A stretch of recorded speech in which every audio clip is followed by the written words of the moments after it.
What's up, COD fans? Welcome back. Good to see you guys on the channel. IHOLDSHIFT with you for the Day 2 recap of the Minnesota launch weekend. It was 5 games that we had to play through, and all of them provided at least some sort of a storyline. Starting things off, though, let's get right into it. London versus New York. I think a lot of people were initially going into this one thinking that London was not going to be that strong of a team. We predicted that London would take it in 5. We would be mostly right with the exception of how many games it would take. Map number 1 would be the Azir Cave hardpoint, and London absolutely showed up. Both the twins would pop off on the hardpoint, looking absolutely incredible throughout the entirety of the respawn. And then going into the search and destroy, Wuskin would keep the hot streak as he went 10-2 early on Piccadilly search and destroy, mostly sniping, having his way with the New York subliners.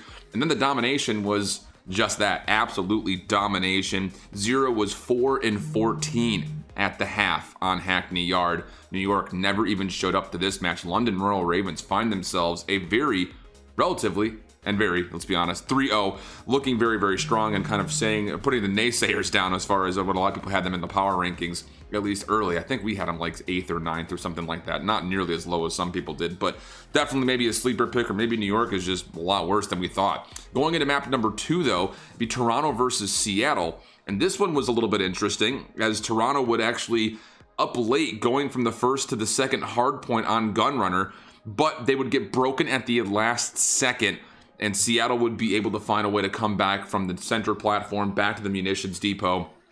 Really great rotations all the way through, really for both teams, looking like this was going to be maybe possibly two heavyweights throwing around some of their, weight, I guess the best way of putting it, as it was a very, very close one, 250-240 there. We would stay on Gunrunner, though, and go to the search and destroy, and again, big concern, I think, generally speaking, for Seattle search and destroy. They have not looked good throughout the weekend here. They didn't look any better at all on the Gunrunner search and destroy. It was a relatively easy 6-2 for Toronto, and then beyond that, it's just one of those things that we just kind of saw Seattle back and forth here or there. The domination relatively close, but not really. Seattle would take it 190-166, but still with a lot of concerns there. And then we would go to a hard point Azir Cave. Toronto has had the upper hand all the way through it, and then we'd finish things off on the search and destroy for Ramaza. Map number 5, Toronto would show again that maybe some people had them a little bit too low in the power rankings, as they were able to take care of Seattle at a 3-2 map count, 6-5 round 11 win on Ramaza for the Toronto Ultra. And then this will be an interesting one, because we've got the Los Angeles Guerrillas going up against the Florida Mutineers. And I think on this one, a lot of people, again, had Florida no problem against Los Angeles, but they looked pretty good during their search and destroy. They would continue to have that same sentiment right here. Right off the get-go, it would be a Azir Cave for the hard point, and it was a pretty even affair all the way through up until the last rotation. Florida started to get the upper hand, getting the rotations down a little bit more sooner. The timings were better, the positionings were better. They would be able to take it. And these were two good search and destroy teams going up against one another, which is a little bit surprising to say, considering that Los Angeles, let's be honest, have not had the most practice time in the world. They would be able to take the Gunrunner search and destroy, though, in 11, 6-5.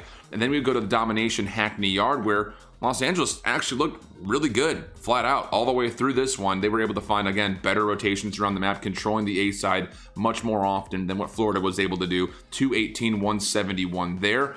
Then we go to Gunrunner Hardpoint. Thought for sure that Los Angeles was going to put it away in 4. Florida would make another late run, just kind of get themselves into it and take a 250-238. It would go down to another map 5, Arklov Peak. And Los Angeles, again, has been looking very good in their search and destroy. They would do the same thing here. 6-4 win. Los Angeles surprising the Mutineers, 3-2 overall in that best of 5 set. And then we got OpTic and Paris. I don't think anyone had this one being a good game, and it was good as far as the map total would go. It was pretty sloppy all the way through, though. Both teams did not look super great, although I will say we were kind of giving a little bit of hate to Paris. We hadn't really seen a lot of them, but the roster was a little bit unimpressive, I would say, on paper for a lot of people. They actually played really well throughout most of the respawns. The search and destroys, though, were extremely sloppy for both of them, as Paris would come out the rip. Hardpoint, Azir Cave, again, it was sloppy. Both teams were running 3 SMGs. It was wild. No one really seemed to know what setups looked like on that map. But eventually it would be Paris to be able to break through on the last rotation and take the lead, 250-235. Okay, Paris, we see you. Maybe you've got something to throw around when it comes to playing up against some of these more mid-tier teams. Well, we thought that, and then they played Arklov Peak Search and Destroy, and it looked like they needed a map, a GPS, a compass, anything to get them on the same page, as they would lose that one 6-1. Paris would come back, domination, again, looking pretty decent on the respawn. The Australian boys looked great, Zed looked really, really good, and Kismet looked incredible as well throughout a lot of this series. It would be a 184-166. Then we would go to St. Petro. Again, rotations were all over the place for both teams. No one was really contesting mid-map pressure whatsoever. It would end in a little bit of a barn burner though, 250-239. So we would go to map number 3 between these two squads, and all of a sudden, Kismet and Paris would pop off again on Ramaza, 6-3. Paris take the win over OpTic. So maybe again, a lot of us were a little bit down on these guys in the power rankings. It's going to be a pretty big shuffle up, but again, this was a very sloppy match between these two teams. To finish off the evening, it would be Atlanta versus Dallas. If you looked at the thumbnail, I'm sure you know what happened here. Atlanta absolutely smokes Dallas in 3 maps. It was a slow start for Atlanta on the Azure Cave hardpoint, but my goodness, their hits from the 5th, 1st, and then the 2nd hardpoint rotations, not only on the 1st to 2nd rotation, but also on the comeback effort they were able to put together on the 2nd to 3rd rotation, looked brilliant for the Atlanta FaZe. 250, 234 there. Dallas previously, though, on Arklov Peak, which would be the search and destroy for map number 2, had a 6-1 against Chicago. They would be 6-0'd by Atlanta FaZe, who looked absolutely picture perfect on the Arklov search. And then we'd go to domination, and well, again, Dallas just did not look good at all here. Atlanta FaZe 188-118. So to finish off and get you guys going for what's coming up on day number 3 for Sunday, we've got Paris versus London. And I think if people are looking at this saying, maybe this would be a pretty good game. I still got London in this one 3-1. London was playing a much more clean game, much more polished than Paris was able to offer. And I think that's going to provide them an upper hand, generally speaking, against this Paris team. Chicago gets to play up against OpTic Gaming LA.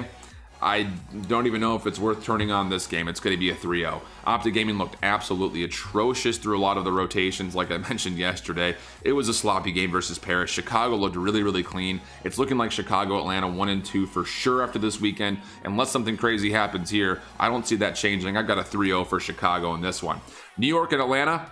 Again, it's going to be a 3-0. New York looked absolutely asleep versus the London Royal Ravens in day number 2.